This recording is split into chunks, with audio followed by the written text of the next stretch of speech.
नया बिल लेके आए अभी हमारी पार्लियामेंट के अंदर, जिसमें प्राइम मिनिस्टर, चीफ मिनिस्टर और जो बाकी के मिनिस्टर्स हैं उनको कैसे रिमूव किया जा सकता है। अब सबसे पहले तो यहाँ पे कॉम्पोजिशन पे फोकस करना। एक कहा हुआ है प्राइम मिनिस्टर का रिमूवल, दूसरा चीफ मिनिस्टर का रिमूवल, एंड तीसरा लिखा है मिनिस्टर्स का रिमूवल। मिनिस्टर यहाँ पे दोनों लेवल पे आएंगे, यूनियन के भी आगे, स्टेट के भी आगे, इवन यूटीज के भी आ जाएंगे। ठीक है, तो हमारा एक आर्टिकल होता है आर्टिकल नंबर 75, जिसमें बात करी जाती है प्राइम मिनिस्टर और उनकी काउंसिल ऑफ मिनिस्टर, मतलब जो भी मेंबर्स उन्होंने अपॉइंट करे कि हमारी टीम के साथ ये काम करने वाले हैं। देन एक और आर्टिकल आएगा आर्टिकल नंबर 164, जो स्टेट को लेके बातचीत करेगा। यहाँ के मिनिस्टर, यहाँ के मिनिस्टर, यूनियन के भी आगे, स्टेट के भी आगे। फिर आती है आपकी JNK आ गया, पुडुचेरी आ गया, जहां पे यूटीज आई तो वहां के भी मिनिस्टर्स की बात हुई है। तो ये सारी चीजें अमेंड करी जाएंगी इस बिल के तहत। फॉर नाउ ये बिल पास नहीं हुआ है। कभी भी कोई बिल बनता है तो सबसे पहले होती है उसकी ड्राफ्टिंग। ड्राफ्टिंग के बाद उसको पार्लियामेंट के अंदर रिप्रेजेंट किया जाता है, यानी कि आपका अब यहाँ पे बिल पहुंच चुका है जिसमें proper guidelines, rules and regulation mention कर रखी है। यहाँ पे 2 हाउसेज आ जाएंगे, लोकसभा एंड राज्यसभा। दोनों में स्पेशल मेजोरिटी डिपेंड करता है किस तरह का बिल है। अभी के लिए हम मेजोरिटी वोट लेके चलते हैं, मेजोरिटी के साथ उसको पास करना पड़ेगा, यानी कि more than 2/3 of majority present in voting. जब पास हो जाएगा फिर यहाँ पे प्रेसिडेंट का एसेंट लगता है, यानी कि उन्होंने सिग्नेचर कर दिए, फिर जाके वो बिल कन्वर्ट होएगा इनटू एक्ट।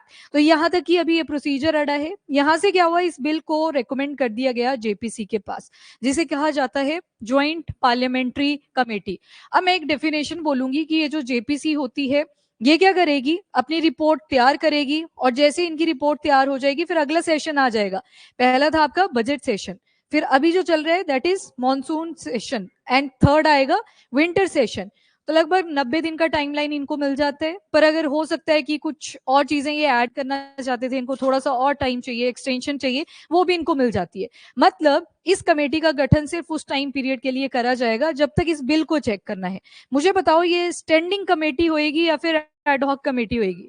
कितने बोलते हैं एडहॉक? ठीक है, मेजोरिटी बोलती है एडहॉक, क्योंकि टेम्परेरी नेचर हमको इसका दिखाई दे रहा है। ठीक है, टेम्परेरी बेसिस पे बनाई जाती है। तो अभी तक ये सारा अपडेट था। अब 1 बाय 1 देखते हैं कि क्या क्या इससे रिलेटेड इश्यूज मेंशन करे गए हैं। अब ये वाला जो बिल आया ना, ये 130th है।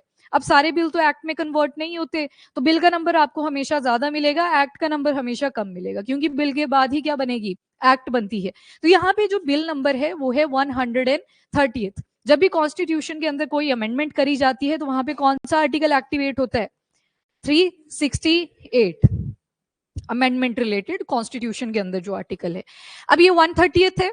अब इससे भी पहले एक जमाना आया था जब 41st कॉन्स्टिट्यूशनल अमेंडमेंट बिल आया था। बिल यानी कि अभी वो पास नहीं हुआ था, उसकी एक्ट्स जो थी, रूल्स जो थे वो इंप्लीमेंट नहीं हुए थे। ये आया था जब प्राइम मिनिस्टर थी इंदिरा गांधी, और उन्होंने बोला था कि जो प्राइम मिनिस्टर हैं, चीफ मिनिस्टर हैं, बाकी के मिनिस्टर्स हैं, इनके पास इम्यूनिटी होनी चाहिए कि इनके ऊपर किसी भी जो भी ऑफेंस इन्होंने कमिट करे हैं उससे रिलेटेड इनको इम्यूनिटी प्रोवाइड कर दो। सिंस इतनी बड़ी सरकार चला रहे हैं, पूरी जनता को संभाल रहे हैं, तो इनको इम्यूनिटी होनी चाहिए। पर ये वाला जो अमेंडमेंट बिल लेके आए अभी प्राइम मिनिस्टर, CM और मिनिस्टर्स को लेके, ये बिल्कुल ऑपोजिट है। ये अकाउंटेबिलिटी इंश्योर करवाने के लिए लाया गया। अकाउंटेबिलिटी का यहाँ पे मतलब है कि अगर वो जो तीनों लोग, प्राइम मिनिस्टर, चीफ मिनिस्टर और minister, state and union, UT, तीनों लेवल पे देख लिए, अगर ये कोई भी सीरियस ऑफेंस कमिट करते हैं तो उस केस में क्या होगा, इनको अपने पद पर से हटना पड़ेगा। आज के टाइम पे आप देखेंगे अगर, तो जैसे ये थोड़ा सा पॉलिटिकल डाटा आ जाएगा जो द हिंदू ने प्रोवाइड करा हुआ था कि 31% क्रिमिनल चार्जेस आपको लगे हुए मिलेंगे जो आज के MPs हैं हमारे, फ्रॉम द वन पार्टी जो रूल कर रही है अभी, और दूसरी जो उनकी ओपोनेंट है, स्ट्रॉन्ग ओपोनेंट भी जो खुद को बोलते हैं, तो उनके एंड से 20% आपको ऐसे लोग मिल जाएंगे जिनके ऊपर क्रिमिनल चार्जेस लग रखे हैं। ठीक है, तो अभी आप रूल्स तो पढ़ोगे पर उनकी इंप्लीमेंटेशन कितने अच्छी से हुई है वो आप सभी के सामने ही होगी। ठीक है, तो उसके बाद यहाँ पे सीरियस ऑफेंस जो वर्ड यूज करा है, ये सिर्फ बिल की हेडिंग पे करा है। जब भी कोई बिल बनेगा उसका ऑब्जेक्टिव होगा कि इसका पर्पस क्या रहेगा, वहां पे वर्ड यूज करा है सीरियस ऑफेंस। ठीक है, सीरियस ऑफेंस के साथ लिखा है 5+ ईयर से ज्यादा की यहाँ पे जेल प्रोवाइड कर दी जाएगी। पर वहीं पे आपका एक रिप्रेजेंटेशन ऑफ पीपल एक्ट आता है जो पॉलिटिकल पार्टीज को different rules and guidelines provide करते हैं। उसमें लिखा हुआ था कि 2+ ईयर्स की इम्प्रीजनमेंट रहेगी, जेल का जो टाइम पीरियड है। इस बिल के तहत आप बार बार टाइमिंग क्या पढ़ने वाले हो, 5+ ईयर्स। तो ये जो 41st कॉन्स्टिट्यूशनल अमेंडमेंट बिल आया था बहुत साल पहले इंदिरा गांधी जी के टाइम पे, तो ये बिल्कुल ऑपोजिट है जो आज का बिल आया है। अब यहाँ पे आपको बार बार दो टर्म्स और आएंगी फ्रिक्वेंटली, एक आएगी अरेस्ट और दूसरी रहेगी डिटेंशन।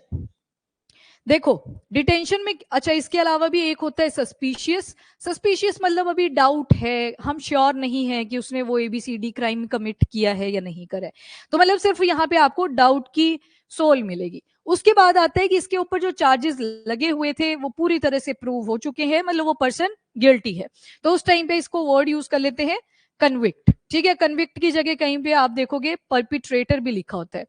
जो फाइल्स आती हैं आपके फोरेंसिक लैब्स में भी, उसमें भी जनरली कन्विक्ट की जगह परपिट्रेटर लिख देते हैं, तो मीनिंग दोनों का ही सेम है, परपिट्रेटर एंड कन्विक्ट, मतलब इनके ऊपर जो एलिगेशन लगे थे वो प्रूव हो चुके हैं।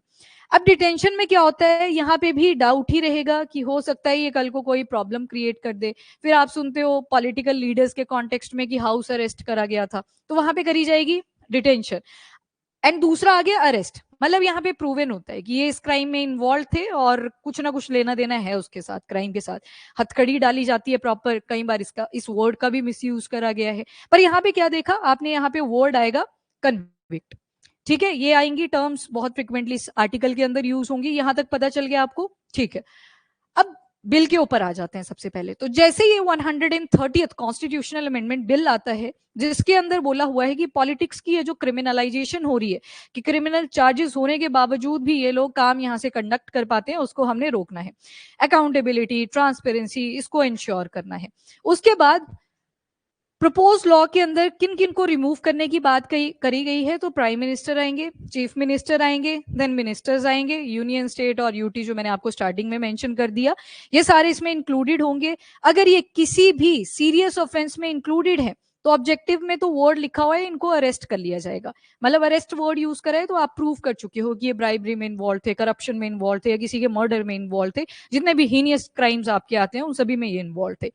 उसके बाद इनको डिटेन कर दिया जाएगा, डिटेन कर दिया गया है for the period of 30 days. तो उसके बाद 31st डे पे इनको खुद ही अपनी जगह से इस्तीफा देना पड़ेगा।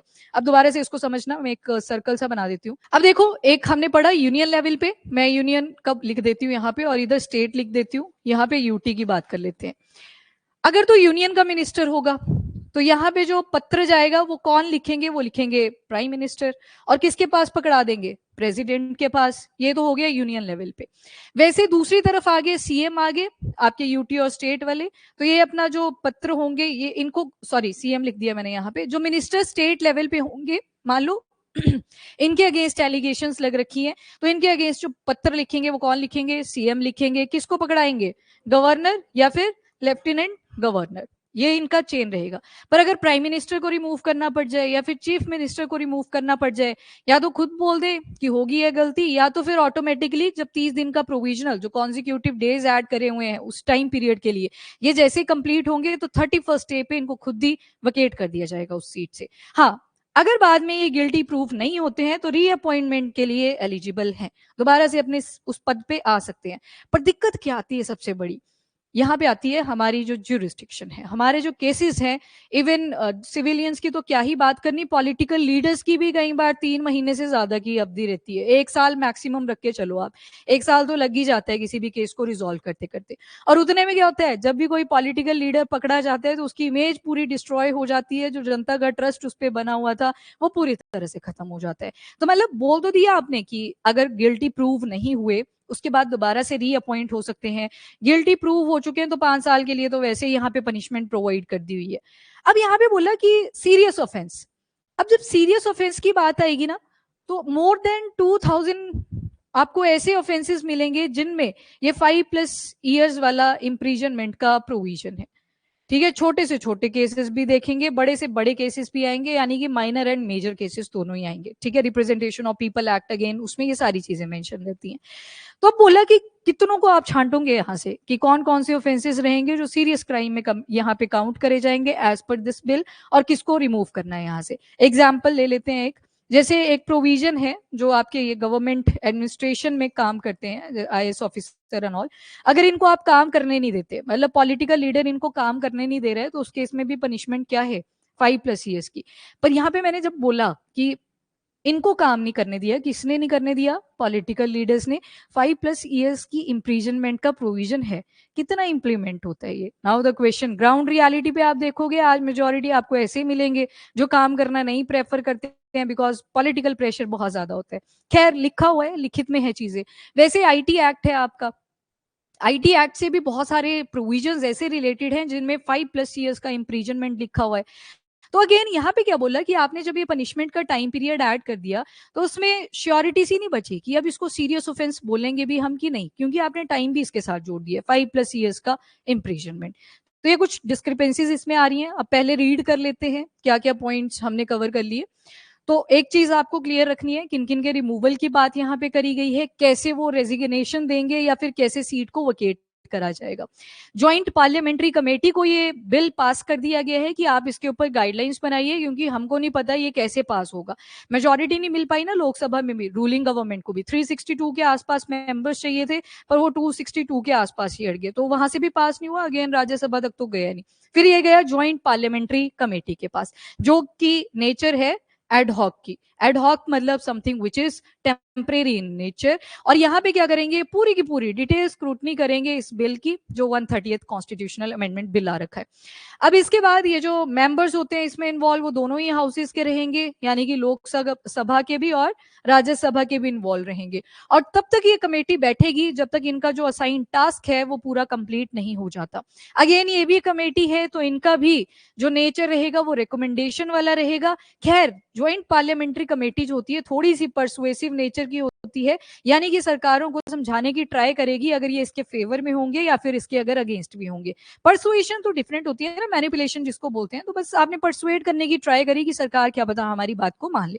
पर यहाँ पे भी एक चीज कॉमन है कि ये बाइंडिंग नहीं है सरकार के ऊपर, ठीक है, ये वही है अभी भी सेम। बाकी मेंबर्स कितने रहेंगे, तो अप टू बोला है, मतलब नंबर ऊपर नीचे हो सकता है, बट अप टू 31 एमपीज इसमें इंक्लूड करे जाते हैं, जहां पे 21 मेंबर्स आएंगे फ्रॉम द लोकसभा और 10 मेंबर्स रहेंगे फ्रॉम राज्यसभा। हाँ जी, ऑनलाइन आई थिंक करा ये वर्क, चला ये, हाँ चल पड़ा ये। चलो जी, बाकी रिस्क क्या क्या है इस प्रपोज्ड अमेंडमेंट बिल में। अब यहाँ पे दो वर्ड्स आपने देखे, वन इज डिटेंशन और दूसरा देखा अरेस्ट। अब टाइम पीरियड कितने का दिया हुआ है, 30 डेज का। तो मतलब जो आपने पाप करा था आपको उसकी सजा नहीं मिलेगी, मतलब जो आपने गलती करी थी उसकी सजा नहीं मिली थी। अगर आप सिर्फ सस्पिशियस की कैटेगरी में भी थे तो वहां पे वर्ड कौन सा यूज होगा, डिटेंशन। और आई थिंक बहुत सारे पॉलिटिकल पार्टीज में आपने ये केसेस देखे होंगे कि 30 दिन तो ऐसे ही निकल जाते हैं, ताम झाम में निकल जाते हैं। बेशक आपका आर्टिकल नंबर 22 कहता है, क्या कहता है कि विद इन 24 आवर्स में आपको जज के सामने, मजिस्ट्रेट के सामने लेके आना है, जो भी ABCD सस्पेक्ट है या फिर आपका कन्विक्ट है। पर स्टिल 30 डेज का जो टाइम पीरियड है वो बहुत ज्यादा लेस है। आप इतनी बड़ी पोजीशन, और सरकारी पोजीशन को हम क्या बोल देते हैं, इनकम्बेंट वर्ड यूज करते हैं, प्राइम मिनिस्टर, चीफ मिनिस्टर, उनको आप रिमूव कर दोगे on the basis of this bill.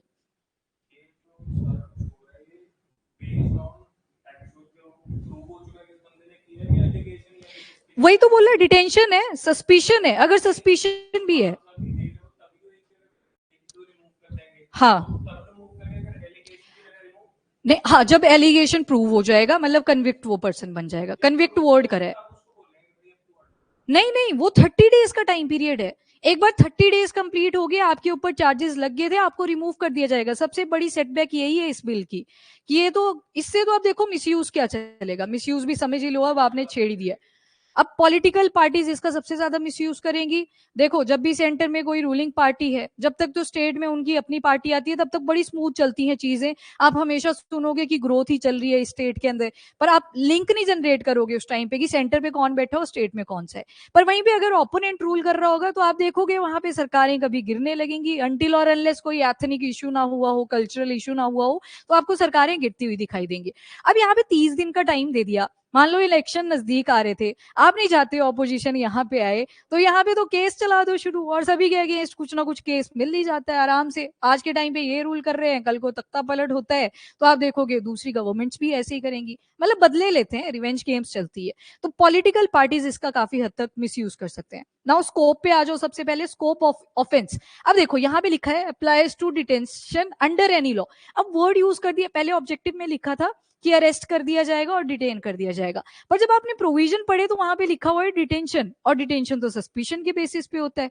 वहां पे सस्पिशन देखा था ना कि सिर्फ डाउट था, अभी श्योरिटी नहीं थी आपको, तो यहाँ पे वर्ड यूज करा हुआ है डिटेंशन, और उनको पनिशमेंट दे दी जाएगी 5 साल या उससे ज्यादा। अब जब केस चलेगा तो 1 साल निकलेगा, 2 साल निकलेंगे, वो तो टाइम वैसे ही वेस्ट हो जाएगा। अगेन यहाँ से थोड़ा सा जो पॉलिटिकल मोराल है वो आपको 22 होता हुआ दिखेगा। ऐसे लग रहा है जैसे रूलिंग पार्टीज नहीं चाहती कि और उनको रिप्लेस करे। पॉलिटिकल डायमेंशन था, लिखने की जरूरत नहीं है, पर आपको प्रोविजन आपके सामने है। डिटेंशन वर्ड भी यूज किया मैंने, मीनिंग आपको दोनों के समझाए, और आगे लिख दिया 5 ईयर्स की पनिशमेंट। तो यहाँ पे तो अब एलिगेशन बचा ही नहीं, पर आपके ऑब्जेक्टिव में वर्ड यूज हुआ था, अरेस्ट यूज हुआ था, तो ये दोनों तो वैसे ही चेंज करगी। तो पहली जो डिस्क्रिपेंसी आपको दिखाई दे रही है इस बिल के अंदर, वो तो इनके पहले प्रोविजन के साथ ही है।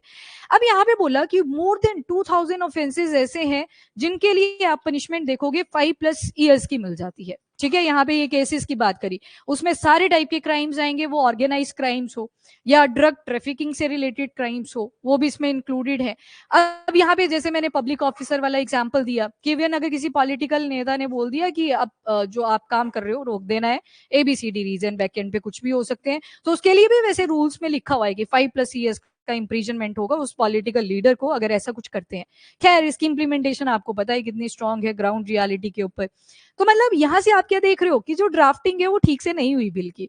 पहला स्टेप ही क्या था एक्ट बनाने का, ड्राफ्टिंग का मतलब आपने ऑब्जेक्टिव से शुरू किया, फिर उसके की प्रोविजंस ऐड करे, जैसे आप आंसर लिखते हो, तो ये ड्राफ्टिंग गलत है। तभी आंसर राइटिंग ठीक से करनी है, जहां से शुरू करोगे उसके लास्ट तक खत्म भी करना है एक ही डायरेक्शन में। तो यहाँ पे पुअर ड्राफ्टिंग आपको दिखाई देगी।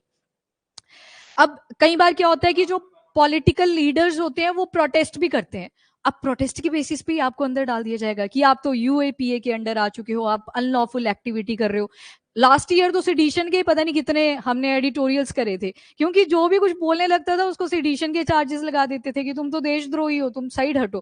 तो ये तो केसेस कभी खत्म ही नहीं हो पाएंगे।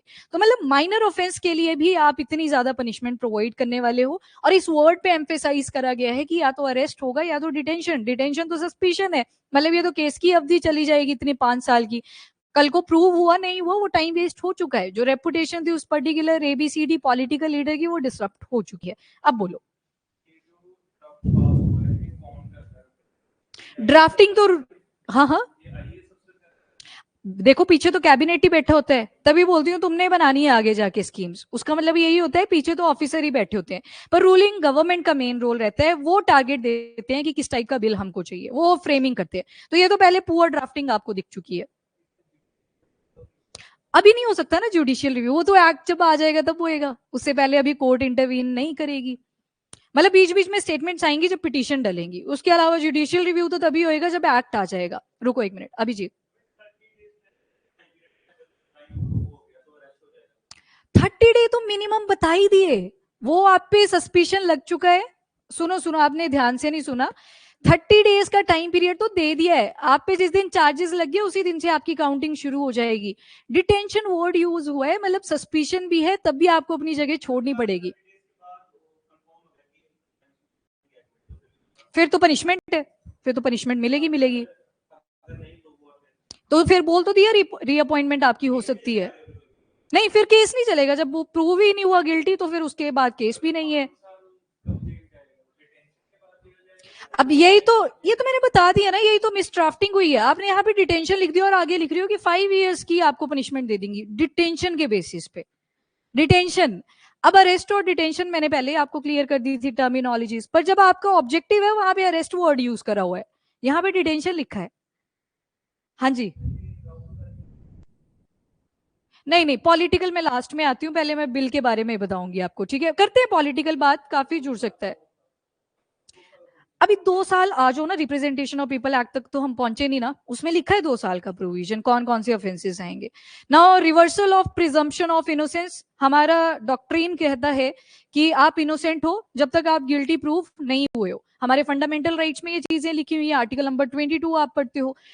तो इवन अगर किसी पे सस्पिशन था एक टाइम पे, अगर सोसाइटी के हिसाब से इसको देखें तो उसकी भी रेपो खराब हो जाती है कि केस की एलिगेशन तो थी, है ना, स्टिग्मेटाइज कर दिया जाता है। सेम यहाँ पे पॉलिटिकल लीडर्स पे क्वेश्चन मार्क आ जाएगा, तुमने प्रोटेस्ट करा था किसी स्कीम को लेके, तुम पे क्या लगा दिया, एलिगेशन लगा दिया, तुम्हारी तो रेपुटेशन ही डाउन होगी। तो वो जो इनोसेंट अंटिल प्रूवन गिल्टी की एक सोल है वो खत्म हो जाएगी इस बिल के बाद में।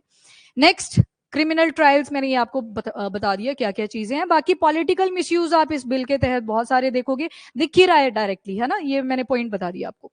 नेक्स्ट इज अरेस्ट और डिटेन। ये देखो, अरेस्ट और डिटेन दोनों ही शब्द यूज कर लिए हुए हैं। डिटेन कहाँ पे सस्पिशन बेस्ड है, अरेस्ट कहाँ पे आपका कन्विक्शन बेस्ड है, तो दोनों में बहुत ज्यादा डिफरेंस है। यहाँ पे पुअर ड्राफ्टिंग के आपको केसेस मिलेंगे। अब आते हैं बिल के अंदर जो प्रपोजल लिखे हुए हैं, अब ध्यान से सुनना। ऑब्जेक्टिव में सिर्फ एक वर्ड यूज था, अरेस्टेड। अब जो बिल के अंदर की प्रोविजन लिखे थे उसमें क्या क्या लिखा हुआ है, ध्यान से सुनना, डाउट नहीं रहेगा आपको। वैसे इनको अरेस्ट करा जा सकता है और फिर डिटेन कर दिया जाएगा फॉर 30 कॉन्जिक्यूटिव डेज, जैसे ऑब्जेक्टिव में लिखा हुआ था। पीछे आपने देखा डिटेंशन वर्ड भी यूज कर दिया, अब दोबारा से यहाँ पे अरेस्ट वर्ड भी यूज कर दिया हुआ है। ये तो पुअर ड्राफ्टिंग है, इसको तो आप छोड़ दो साइड में।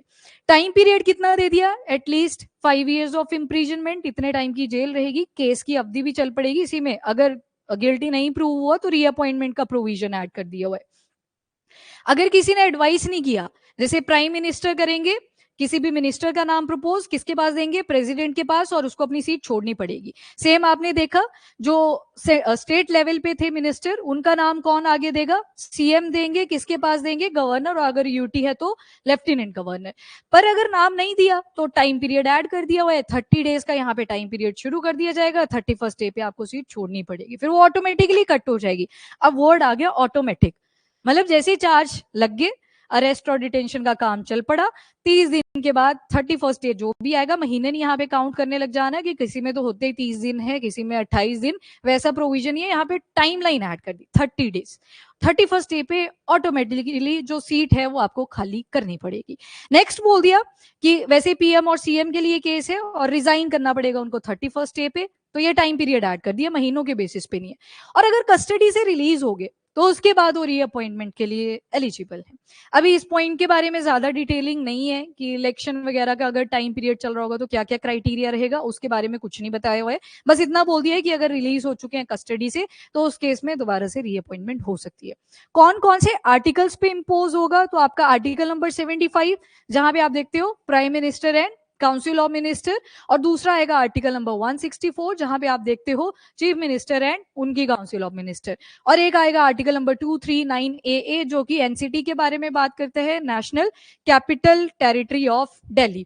और दो इसके अंदर और छोटे छोटे बिल हैं जो जम्मू एंड कश्मीर और पुडुचेरी को लेके भी साइडलाइन करे हुए हैं, पर हम मेन बिल पे ही फोकस करेंगे क्योंकि प्रोसीजर सेम है।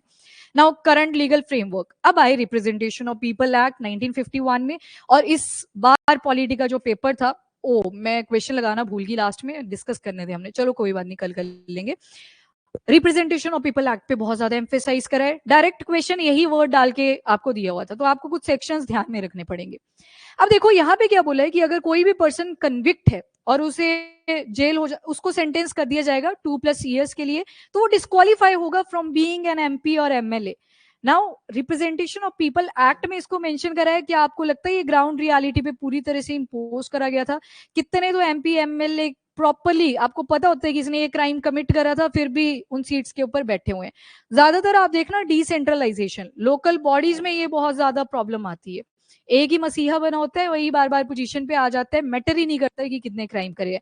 खैर रिप्रेजेंटेशन ऑफ पीपल एक्ट में ये चीज डिस्क्वालीफाई कर देता है किसी भी एमएलए या फिर एमपी को। चलो ठीक है, किसी के ऊपर स्ट्रिंजेंट एक्शन ले भी लिया गया, उसके बाद भी वो इनडायरेक्टली सरकारें चलाते होते हैं, ठीक है, पूरा उनका दबदबा बना रहता है। अब जैसे एक केस आता है 2013 में, लिली थॉमस का था, तो वहां पे हमारे ऑनरेबल सुप्रीम कोर्ट ने एक सेक्शन स्ट्रक डाउन कर दिया था, विच इज सेक्शन 8 क्लॉज 4। किसका है, तो रिप्रेजेंटेशन ऑफ पीपल एक्ट 1951 का। इसमें बोला जाता था कि अगर कन्विक्शन प्रूव हुए थे किसी भी एमपी और एमएलए के ऊपर, जो आपने शुरू में देखा, तो उसको डिस्क्वालीफाई कर दिया, मतलब उसको पहले बैठने दिया जाएगा। 2013 से पहले ये चीज चलती थी, पर 13 के बाद ये स्ट्रक डाउन ही कर दिया गया, सेक्शन 8 क्लॉज 4, जिसमें बोल दिया गया कि नहीं, अब बैठ नहीं सकते आप, क्योंकि आपने ये क्राइम कमिट करा था। अगेन ये भी एक जजमेंट ही थी, इसकी इंप्लीमेंटेशन आपको नहीं देखने को मिलेगी। और ये लिख दिया आगे, ये ग्राउंड रियलिटी भी लिख दी, पर नोटेबली आज के टाइम पे आप देखोगे तो कोई भी ऐसी चीज नहीं है जो किसी एमपी या फिर एमएलए को डिस्क्वालीफाई कर सकती है। नाउ एंटी डिफेक्शन लॉ के साथ इसको मिक्स मत करना, वहां पे पार्टीज का फेरबदल चलेगा। ओके जी, next presumption of innocence. I think ये पॉइंट क्लियर है आपको, किसको अंडरमाइन करा गया है, कि आप बोलते बार बार रहते हो कि इनोसेंट अंटिल प्रूवन गिल्टी, जब तक आप गिल्टी प्रूव नहीं हुए थे आप इनोसेंट ही थे। तो ये वाला तो पूरा यहाँ पे रिमूव हो जाएगा। जो पॉलिटिकल और पुलिस के इश्यूज रहेंगे वो आपको ज्यादा डोमिनेटिंग करते हुए दिखाई देंगे, क्योंकि पुलिस लेवल, पुलिस वर्ड क्यों यूज करा, वो भी तो पीटते हैं। 24 घंटे का टाइम दिया हुआ था, बीच में एक्सक्यूजेस दे के आगे उल्टा पुल्टा बताते हैं क्यों 24 घंटे में नहीं रिप्रेजेंट कर पाए। देन नेक्स्ट आते हैं डेमोक्रेटिक डिसरप्शन। तो कॉन्स्टिट्यूशन के अंदर आप देखोगे कि कैबिनेट जो खुद चूज करते हैं हमारे प्राइम मिनिस्टर या फिर चीफ मिनिस्टर, वो भी डिसरप्ट करेगा कुछ हद तक। मतलब ज्यादा सपोर्ट में जो लोग होंगे वो बहुत कम होंगे। जैसे अभी बिल की बात कर लो, सबका सपोर्ट कहाँ पे आया, नहीं आ पाया ना। तो वही चीज बोलिए कि डेमोक्रेटिक वैल्यूज भी डिग्रेड करेंगी। सेंटर का ओवर रीच पोटेंशियल यहाँ पे बना रहेगा, स्टेट्स को दबाने की ट्राई करी जाएगी। और नेक्स्ट आ जाएगा disproportionate focus on minister. MP और एमएलए जिनके ऊपर क्रिमिनल चार्जेस एक्चुअल में बड़े बड़े होंगे उसको तो बिल्कुल इग्नोर कर दिया जाएगा। आप देखोगे अगर ये एक्ट आती है तो माइनर से केसेस पे फोकस करे जाएंगे। आज के टाइम पे न्यूज़पेपर पे देख लो तुम लोग, बड़े बड़े जो आर्टिकल्स हैं, जो मुद्दे हैं, मर्डर, रेप, इसको अवॉइड कर दिया जाता है। साइड में एक छोटा सा कॉर्नर आया होता है, वहां पे बातचीत चलती है। आरजीकर मेडिकल कॉलेज का केस हुआ था, कितने दिन वो मुद्दा बना रहा, हफ्ते के लिए, और उनके पेरेंट्स बोल रहे हैं कि हमको तो जस्टिस मिला तक नहीं। आज उसके बारे में कोई बात भी नहीं कर रहा है। कोई भी बिल ऐसा नहीं लेके आया जो सेफ्टी एंड इसको इंश्योर कर सके, किसी ने बात नहीं करी उस बारे में। तो मतलब वही बात होगी, आपको मिसगाइड किया जाता है हमेशा। जो इंपॉर्टेंट चीजें होती हैं उसको साइडलाइन किया जाएगा। अगर ये एक्ट आता है तो आप देखोगे माइनर जो ऑफेंसेस होंगे उनके ऊपर सबसे ज्यादा फोकस करा जाएगा। छोटी मोटी ब्राइबरी होगी उस पर बड़ा ज्यादा ऐसे दिखा देंगे कि बहुत ज्यादा ब्राइबरी करी है, बैक एंड पे 2-2 लाख करोड़ रुपए की ब्राइबरी निकल जाएगी, उसके ऊपर कोई बात तक नहीं करेगा। तो मतलब जो माइनर केसेस होंगे, माइनर ऑफेंसेस होंगे, उनका ज्यादा इमरजेंस होगा रादर देन मेजर ऑफेंसेस। बाकी क्या करना चाहिए अब इसकी जगह पे, क्या क्या चीजें वैल्यू एडेड आप कर सकते हो। तो नंबर 1 इज रूट पे फोकस करने की जरूरत है, ना कि सिम्टम पे। आपने क्या किया, डिटेंशन के बेसिस पे उस पर्सन को पनिशमेंट दे दी, ना कि उसके क्राइम के बेसिस पे। क्राइम पे तो फोकस ही नहीं हुआ। एक बार डिटेंशन भी होगी पर्सन की तो 30 दिन का ही टाइम पीरियड है आपके पास, और हमारे कोर्ट्स बोलते हैं कि अपने को 1 साल तो लग ही जाएगा किसी भी केस को रिजॉल्व करते करते। सिविलियन की बात नहीं हो रही, पॉलिटिकल लेवल पे बात करी गई है। तो मतलब ट्रांसपेरेंसी की बहुत ज्यादा कमी मिलेगी। देन लेजिस्लेटिव रिफॉर्म करने की जरूरत है रिप्रेजेंटेशन ऑफ पीपल एक्ट में। आपने इतने अच्छे प्रोविजन ऐड करे हैं कि डिस्क्वालीफाई किया जा सकता है, वहीं भी हमारा ऑनरेबल सुप्रीम कोर्ट आगे आते हैं कि चलिए स्ट्रक डाउन कर देते हैं इस सेक्शन को, डिस्क्वालीफाई किया जाएगा। फिर हम पढ़ते हैं ग्राउंड रियलिटी, जहां पे लिखा है कि आज तक ऐसा भी कोई रूल नहीं बना है जिसकी वजह से पूरी की पूरी तरह से पूरा डिस्क्वालिफिकेशन करा जा सके किसी भी एमपी और एमएलए का। तो मतलब यहाँ पे भी रिफॉर्म्स करने की जरूरत है। और सीरियस चार्जेस को डिफाइन करने की सबसे पहले इंपॉर्टेंस होगी। अब जब आप भारतीय न्याय संहिता पढ़ोगे ना तो उसमें देखना कि कई बार डेफिनेशन ही नहीं दी होती है, और फिर जब वैसा कोई केस आता है तो पता ही नहीं चलता, ना तो कोर्ट्स को पता चलता है, ना तो कोई जो लेजिस्लेटिव बॉडी थी उनको पता चलता है कि अब इसके ऊपर क्या करना है। Then independent pre screening mechanism, सबसे ज्यादा इंपॉर्टेंट। जब नॉमिनेशन चल रही थी तब कहाँ तुम सोए हुए थे। इलेक्शन कमीशन को ये रिस्पॉन्सिबिलिटी दे दो कि जब भी नॉमिनेशन आए तो पहले चेक करो कि इनके अगेंस्ट कोई क्रिमिनल कन्विक्शंस तो नहीं रही हैं पहले, या कोई चार्जेस तो नहीं रहे हैं, अगर थे तो फिर क्या उसका रिजल्ट आया, तो बीच में प्रॉब्लम ही नहीं आएगी। मतलब रूट के ऊपर फोकस करने को बोला हुआ है, ना कि बाद के सिम्टम। वही बात है ना, पहले तुमने घर बनाने दे दिया ऐसी जगह पे जहां पे सिल्टी सॉइल थी, बाद में बाढ़ आ रही है, अब तुम उनके ऊपर चार्जेस लगा रहे हो कि बनाने क्यों थी। पहले जब बना रहे थे तभी रोक देते ना, किसी और जगह पे शिफ्टिंग करा देते। सेम यहाँ पे है। और इंटरनल डेमोक्रेसी इन पार्टीज, अब तुम लोगों को तो एथिक्स पढ़ा दिए जाते हैं, अब पॉलिटिकल लीडर्स को नहीं पढ़ाए जाते हैं, तो इंडिविजुअली मर्ज होते हैं, बाद में ग्रुप्स बनते हैं। तो ये तो चलो इंटरनल है, इस पॉइंट को थोड़ा डीप ही लेके चलेंगे। तो अभी आप क्या देख रहे हो कि क्वेश्चन मार्क तो उठा है इस बिल के ऊपर, क्योंकि प्रोविजन प्रॉपर्ली क्लियर नहीं दिख रहे हमें। यहाँ पे जो ड्राफ्टिंग करी गई है उसमें कुछ और लिखा है, जो मेन ऑब्जेक्टिव लिखा है, हेडिंग दी है ऑब्जेक्टिव की, उसमें कुछ और लिखा हुआ है। तो पहले तो वही चीज ठीक करने की जरूरत है। दूसरा, इंश्योर कैसे किया जा सकता है बेटर तरीके से, तो जब इलेक्शन आते हैं नॉमिनी अपनी जो भी फाइलिंग करते हैं तो उसी टाइम पे चेक कर लो कि कोई है तो नहीं क्रिमिनल चार्ज। क्योंकि अगर होगा भी और रिपीटेड क्रिमिनल चार्जेस होंगे तो उसने आगे चल के भी क्राइम ही कमिट करने, वो चाहे ब्राइबरी से रिलेटेड था, मर्डर से रिलेटेड था। और बाकी इस बिल को अगर ये एक्ट में कन्वर्ट हो जाता है तो वेपनाइज करा जा सकता है इसको। पॉलिटिकल इश्यूज में आप देखोगे सबसे ज्यादा मिसयूज इसी एक्ट का करा जाएगा। देन कॉन्स्टिट्यूशनल असेंबली में क्या क्या विजन्स आए थे। अब ये चलो 1947 से टाइम पीरियड जब अपनी ड्राफ्टिंग चल रही है कॉन्स्टिट्यूशन की, 1950 में जाके तो इम्प्लीमेंटेशन होएगा।